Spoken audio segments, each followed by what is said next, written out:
Welcome to the deep dive. We're jumping straight into your source material today to, really see what's inside. Yeah, and it's an interesting one today. Our source is basically, well, it is the data, hmm a list of keywords, phrases, terms you provided. All focused around tennis, right? That's right. Very specific corner of the tennis world. Seems to center on two main players and one big event. Okay, so let's dig in then. The goal is pretty straightforward. What can we figure out just from looking at this list? What story emerges? What can you get from this snapshot? Well, right off the bat, it's impossible to miss the names Carlos Alcaraz and Jannik Sinner. They're everywhere in the list. Absolutely dominant. Individually, tennis player, Sinner, Alcaraz, tennis player, things like that. But also, really significantly, them together. And where are these keywords placing them? What's the context? Overwhelmingly, it's the French Open or, Roland Garros. Right. And it gets more specific. Keywords point towards 2025. The 2025 French Open. Yeah. And the French Open final, even drilling down into the men's French Open final. Right, so not just the tournament, but the very end of it. Exactly. And this is where it gets really interesting, I think. You see Alcaraz versus Sinner, Sinner versus Alcaraz, loads of times. A rivalry. Precisely. And also Sinner Alcaraz H2H, that's head-to-head. Hmm. The sheer amount of these suggests the sources aren't just noting a possible match. It feels like they're flagging this as the rivalry, the main event almost. Like it's the expected final. We even saw Alcaraz versus Sinner prediction. Spot on. It's building a narrative around that specific confrontation, potentially at that specific event. So the focus is less maybe on the whole tournament draw and more on this potential climax. It seems that way from this data, yeah. Yeah. And then you see other terms related to their careers, like Grand Slams. Ah, the majors. Right, majors appears, Yeah. and often tied directly to them, Alcaraz Grand Slams, Sinner Grand Slams. So the sources are tracking their progress on the biggest stage, framing them by major titles. Exactly. It suggests that's a key metric being watched in these discussions or searches. And you mentioned the keywords get specific about how they might play, too. Yeah, this one phrase, fifth set tie-break French Open, it pops up. Wow. What does that imply? Well, it's fascinating, isn't it? Mm.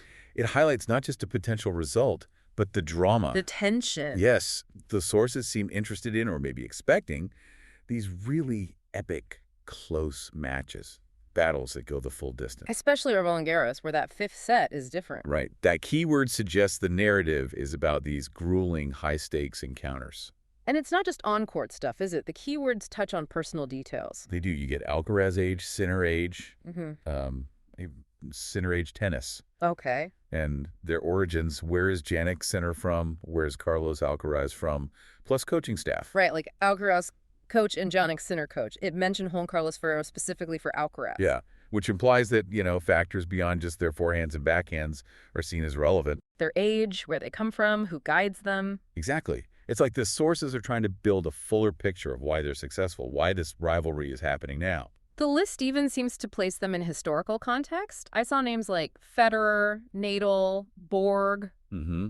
And analysts, too, like Willander, Courier. So it's not just about them in isolation. No, it seems the sources are positioning Alcaraz and Sinner within that whole lineage of men's tennis, part of the ongoing story, the discussion of greatness. Makes sense. And then there's the practical side, people wanting to watch. Oh, yeah. Lots of logistical keywords.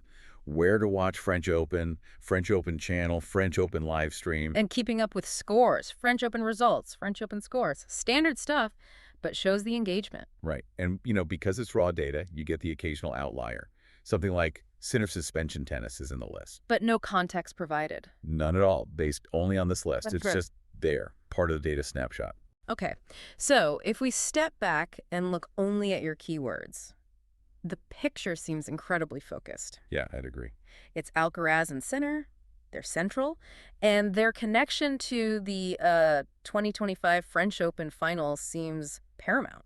Especially as rivals potentially heading for some kind of dramatic clash. Right, highlighting their chase for Grand Slams, the potential for really tight matches, even those personal details, it all feeds into that main narrative. This snapshot really suggests that the tennis conversation, or at least this slice of it, is heavily invested in this rivalry as the next big storyline, possibly culminating at Roland Garros next year. So the final thought for you listening. Yeah, think about these specific elements, the keywords highlighted. This intense rivalry focus, the 2025 French Open final stage, the talk of tie breaks, grand slams, age, coaching.